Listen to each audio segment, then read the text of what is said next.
The magic mirror. What do you see when you look inside? Have you ever really looked at yourself? I don't mean just checking your hair in the mirror. I mean really looking inside, deep down. Who is that person looking back at you? People have been asking this question for ages, from wise teachers to everyday folks. We go through life telling ourselves stories about who we are, taking on different roles, and sticking labels on ourselves. But what's underneath all that? Buddhism offers a unique perspective on this, a path to understanding the fluid, ever-changing nature of what we call self. When the question, "Who am I?" arises, a cascade of thoughts often follows. We might recall our name, our profession, our relationships, or our achievements. We tell ourselves stories to make sense of our existence, weaving a narrative that defines us. This is how we present ourselves to the world. When someone asks, "Tell me about yourself," we instinctively reach for these well-rehearsed stories, offering a curated version of our identity. We talk about our past, our hopes for the future, our likes and dislikes, creating a picture we believe represents who we are. But consider the story of Prince Siddhartha, the man who would become the Buddha. He lived a life of luxury, shielded from suffering. Yet one day, he encountered the realities of aging, sickness, and death. This sparked a profound shift in his awareness. He saw beyond the royal reflection, beyond the title of prince, beyond the story he had always been told about himself. This moment of clarity led him on a quest to understand the true nature of existence, a quest that ultimately led to enlightenment. So what remains when we strip away these labels, these stories we cling to? What happens when we remove the titles, the roles, the possessions? If you are not your job, your relationships, or your past experiences, then who are you? This is where the exploration truly begins. The many masks we wear. Throughout our lives, we effortlessly shift between various roles. We are a child to our parents, a friend to our companions, a professional at work, and a stranger to those we pass on the street. Each of these roles calls forth a different aspect of our personality, a distinct mask, so to speak. This complex interplay of identity is not merely a modern observation. It has deep roots in both Eastern and Western thought. Carl Jung, a pioneer in modern psychology, delved into this very phenomenon through his concept of the persona. He recognized that individuals adopt different social masks to navigate the complexities of human interaction. These personas, as he termed them, are the carefully crafted images we present to the world, adapted to meet the expectations of others and the demands of our environment. However, it is of paramount importance to distinguish Jung's understanding of the self from the Buddhist concept of anatta, no self. While both acknowledge the multifaceted nature of human experience, they do so from fundamentally different starting points and arrive at distinct conclusions. Jung's model of the psyche includes both the persona, the mask, and a deeper, more fundamental self, with a lowercase s. This self is not static. It is a dynamic and evolving entity, strives for wholeness and integration. It encompasses both the conscious and unconscious aspects of the psyche, including the ego, the personal unconscious, and the collective unconscious. For Jung, the process of individuation, of becoming a fully realized individual, involves integrating these various aspects of the psyche into a harmonious whole. The self, in Jungian psychology, is therefore the totality of the psyche, with the ego being just one part of this larger whole. Jung further posited the concept of the self, with a capital S, which represents the ultimate goal of individuation, a state of complete wholeness and unity. Buddhism takes a different path, suggesting that there is no fixed, unchanging self at the heart of our being. Instead of a permanent core, the Buddhist concept of anatta invites us to see ourselves as a flowing river of experience made up of 5 interconnected elements or aggregates: form, feeling, perception, mental formations, and consciousness. These elements are constantly shifting and changing, like currents in a stream, arising and passing away in each moment. There's no separate entity behind it all, no owner of these experiences, just the flow itself. Jung was deeply interested in Eastern philosophies, including Buddhism, and he saw parallels between his concept of the collective unconscious and certain aspects of Eastern thought. However, his engagement with anatta was primarily through the lens of his own psychological framework. He interpreted it as a metaphor for the limitations of the ego and the importance of recognizing the vast, unconscious dimensions of the psyche. Jung found resonance between anatta and his own theories, but his path was one of psychological exploration, distinct from the Buddhist path that sees anatta as a fundamental truth about the nature of reality itself, extending to all levels of existence. Therefore, while Jung recognized the value of exploring the fluid and multifaceted nature of identity, he did not subscribe to the radical deconstruction of the self that is central to Buddhist thought. He was not attempting to validate or refute Buddhism. Rather, he sought to incorporate certain Eastern insights into his own theoretical framework to enrich Western psychology's understanding of the human psyche. In essence, Jung saw the exploration of different facets of the self as a path towards integration and wholeness, while Buddhism sees the deconstruction of the self as a path to liberation from suffering. Both perspectives offer valuable insights into the human condition, but it is crucial to recognize their fundamental differences to avoid misinterpretations and superficial comparisons.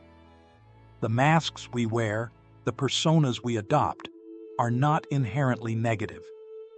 They allow us to function in society and navigate complex relationships. However, both Jungian psychology and Buddhism caution against mistaking these temporary roles for our true nature. Over-identification with the persona, according to Jung, can lead to a fragmented and inauthentic existence. Similarly, in Buddhism, clinging to the illusion of a permanent self is the root of suffering. By understanding the difference between the constructed self and the true nature of reality, as understood in these two distinct yet insightful traditions, we can embark on a journey towards greater self-awareness and, ultimately, a more fulfilling and meaningful life. The Great Illusion: Behind the Curtain of Consciousness. Let's revisit the analogy of the magician. The audience sees the grand performance, the seemingly impossible feats, and believes in the illusion. But what they don't see are the hidden mechanisms, the careful planning, and the years of practice that make the magic possible. Similarly, we go through life believing in the solid reality of ourself, without realizing that it's a carefully constructed illusion, a product of our own minds. This illusion, this sense of a separate, enduring self, is what is often referred to as the ego in Western psychology. In simple terms, the ego is the part of the mind that mediates between the conscious and the unconscious. It's responsible for our sense of personal identity, our feeling of being a distinct individual separate from the rest of the world. The ego develops in early childhood as we begin to differentiate ourselves from our surroundings. It's a necessary part of our psychological development, helping us to navigate the world and interact with others. However, the ego can also become a source of suffering when we over-identify with it, believing it to be the totality of who we are. Buddhism invites us to step behind the curtain of our own consciousness and examine the mechanics of this illusion, the illusion of the ego. It suggests that what we perceive as a unified, enduring self is, in reality, a collection of 5 aggregates, or skandhas, constantly interacting and giving rise to the sense of me. These aggregates are form, rupa. This refers to our physical body, the material aspect of our existence. Feeling, vedana. This encompasses our sensations, both pleasant, unpleasant, and neutral. Perception, samjna. This is how we recognize and interpret sensory information. Mental formations, samskara. This includes our thoughts, intentions, habits, and volitions. Consciousness, vijnana. This is the basic awareness that accompanies all experience. These 5 aggregates are in constant flux, arising and passing away like frames in a movie. They create the illusion of a continuous, stable self, much like individual frames create the illusion of movement on a screen. Just as there is no inherent thing moving on the screen, only a rapid succession of images, Buddhism asserts that there is no inherent self or ego behind our experiences, only a continuous flow of these 5 aggregates. The ego, therefore, is not a thing, but a process, a dynamic pattern of identification with these aggregates. We mistakenly believe that we are our body, our feelings, our thoughts, our perceptions, or our consciousness. We say, I am my body, I am my emotions, I am my thoughts, when in reality, these are just passing phenomena that we have mistakenly identified with. Consider your own experience. When you say, I am angry, what does that I refer to? Is it your body, your feelings, your thoughts? Or is it something separate from all of these? If you examine closely, you'll find that the feeling of anger is a combination of physical sensations, form, unpleasant feelings, vedana, the perception of an unfair situation, samjna, mental formations like angry thoughts, and the impulse to lash out, samskara, and the basic awareness of all of this, vijnana. The I, the ego, is not a separate entity experiencing anger, but rather the label we attach to this particular combination of aggregates, the story we tell ourselves about what is happening. The monk who questioned the Buddha about the nature of self was essentially grappling with the illusory nature of the ego. He was looking for a solid, enduring self behind his experiences, but could not find one.